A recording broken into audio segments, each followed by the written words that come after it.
आज हमारा दोजहन सल्लल्लाहु अलैहि वसल्लम के शान के बारे में नहमदुहु व नुसल्ली अला रसूलिहिल करीम अम्मा बाद फक़द क़ाला अल्लाहु तआला फ़ी कलामिहिल मजीद वल फ़ुरक़ानिल हमीद अऊज़ु बिल्लाहि मिनश शैतानिर रजीम बिस्मिल्लाहिर रहमानिर रहीम वद्दुहा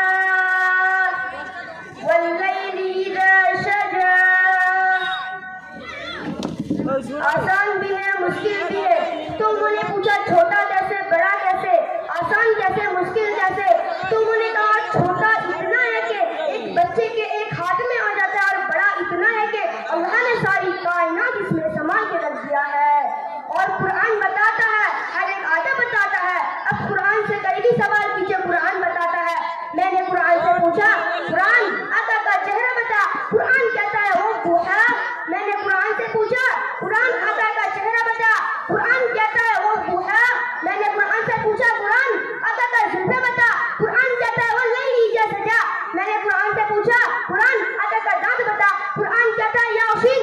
मैंने कुरान से पूछा कुरान आका का नजर बता, कुरान कहता है मा जातुल बस व मा कहता। मैंने कुरान से पूछा कुरान आका का आखिर बता, कुरान कहता है अलम नजाल नहुआई नहीं। मैंने कुरान से पूछा कुरान आका का लब बता, कुरान कहता है वलिसान में सब बताई। मैंने कुरान से पूछा कुरान आका का सीना बता, कुरान कहता है अलम नशरह लक सदरक। मैंने कुरान से पूछा कुरान आका का जिक्र बता, कुरान कहता है और रफ़अना लक ज़िक्रक। मैंने कुरान से पूछा कुरान आका का यतीम बता, कुरान कहता है अलम यजिदका यतीमन फआवा। मैंने कुरान से पूछा कुरान आका का सीना बता, कुरान कहता है अलम नशरह लक सदरक। मैंने कुरान से पूछा कुरान आका का नबूत बता, कुरान कहता है या अय्युहन नबिय्यु। मैंने कुरान से पूछा कुरान आका का रिसालत बता, कुरान कहता है या अय्युहर रसूल। मैंने कुरान से पूछा कुरान आका का इखलाक बता, कुरान कहता है या अय्युहल मुद्दस्सिर। मैंने कुरान से पूछा कुरान आका का सिफात बता, कुरान कहता है शाहिदा मुबश्शिरा नदीरा ला इलाहा इल्लल्लाह सिराजम मुनीरा। मैंने कुरान से पूछा कुरान आका का बसरियत बता, कुरान कहता है कुल इन्नमाल बशरिकुम युशरिकुम। मैंने कुरान से पूछा कुरान आका का कमली बता, कुरान कहता है कुल इन्नमाल उलाइका अला हुदम मिन रब्बिहिम व उलाइका अला हुमुल मुफ्लिहून। मैंने कुरान से पूछा कुरान का दरूद बता, कुरान कहता है इन्नल्लाह मलाइकतु यसल्लूना अलन नबी। अस्सलामु अलैकुम व रहमतुल्लाहि व बरकातुहू। माशाअल्लाह। তোমার নাম কি বাবু? শেখ সাহিল। শেখ সাহিল। এর কেউ আছে এখানে? বাবা আছে। কেউ আছেন তো? দাদা একটু আছেন। মাশাআল্লাহ। আমাদের দিনিয়াতের সাথী যাকে 100 টাকা হাদিয়া দিচ্ছে আর একজন 50 টাকা। এরকম বাচ্চা দরকার আছে এই জামানাতে। আমরা মুম্বাইয়ে যে মেন সেন্টার আছে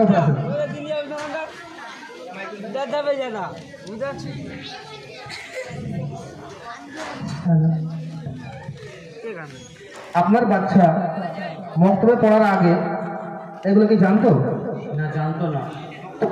পড়তে দিয়ে উপকার হয়েছে। আগামী আপনার বাচ্চাকে কি টার্গেট রেখেছেন, কি করতে চান?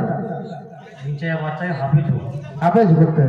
আল্লাহ তাআলা দেখেন নিয়ত কত বড় করে রেখেছে। মক্তবে যতটুকু শিখেছে তারপরে আবার এরা আব্বা নিয়ত করে ফেলেছে আমার ছেলেকে হিফজ করাবো। কালকে আমাদের ময়দানে নূরের তাজ করবে, মতির মেম্বারে বসবে এবং আল্লাহ তাআলার কাছ থেকে হাসতে হাসতে জান্নাতের সার্টিফিকেট নিয়ে নেবে। তো ইনশাআল্লাহ আপনার কিছু তাআসসুরাত যে পড়েছে কতটুকু পড়ে কতটুকু ফায়দা হয়েছে আপনি জানেন, আপনার বাচ্চার কতটুকু ফায়দা হয়েছে। যারা ভর্তি করেনি এখনো পর্যন্ত সেই সম্পর্কে দুই একটা কথা বলেন। আমি বলবো বন্দিগ্রাম বটতলা তিনিয়ার মুয়াজ্জম মক্তব যিনারা বাচ্চারা জিহাদে শিখেছে, আমি বলবো বাচ্চা শিখার কাছে গার্ডিয়ানের কাছে কর্তব্য যে যিনারা মুয়াজ্জম মক্তবে এখনো ভর্তি করতে পারেননি, আমি বলবো মুয়াজ্জম মক্তবে ভর্তি করে দিন। বাচ্চা কীভাবে শিখবে, কীভাবে মানুষ করবে একমাত্র আল্লাহ পাক ছাড়া করে নেয়। তাই বলবো যিনারা ভর্তি করতে পারেন এখন অবধি মুয়াজ্জম মক্তবে শেখা বহু জরুরি বক্তব্য। বাচ্চাটা যে বক্তব্য দিল কোরআনে কারীম থেকে এক একটা আয়াতকে নোট করে করে তুলে তুলে হাওয়ালা দিয়ে, এইভাবে আমাদের কিন্তু অনেক আলেম আছি না আমরা যে আমি নিজে দিতে পারবো না, অনেক আলেম আছে জুমারে বয়ান করে ঘাবড়ে ঘাবড়ে দেখে দেখে অনেক সময় বক্তৃতা করতে করতে ভুলে যায়। তো আমাদের দিনের মোনাজ্জামের বাচ্চারা আস্তে আস্তে আস্তে আস্তে শিখতে শিখতে এরা একদিন অন্য জায়গায় চলে যাবে। আলহামদুলিল্লাহ আলহামদুলিল্লাহ। আমরা মুম্বাইয়ের কথা বলছিলাম, মুম্বাই মেন সেন্টার যেটা ফাইন টাচের মধ্যে 1200 ছেলে বাচ্চা পড়াশোনা করে, 1200 বাচ্চা, এবং মহিলাদের জন্য আলাদা আছে। তো আমরাও চাইছি এই বটতলাতে নন্দীগ্রামের মেন সেন্টার, একদম বাস স্ট্যান্ড থেকে একদম সংলগ্ন খুব কাছাকাছি, আমরাও চাইছি এখানে একটা মেন সেন্টার হোক। যত বাইরের মেহমান আসবে এই সেন্টারটাকে এমন একটা যে জিনিস করা হোক, এমন একটা জায়গা তৈরি করা হোক যেখানে মুআল্লিমরা ভালোভাবে শিক্ষা দিচ্ছে। আলহামদুলিল্লাহ, মাদ্রাসার ছাত্ররাও এর থেকে ভালো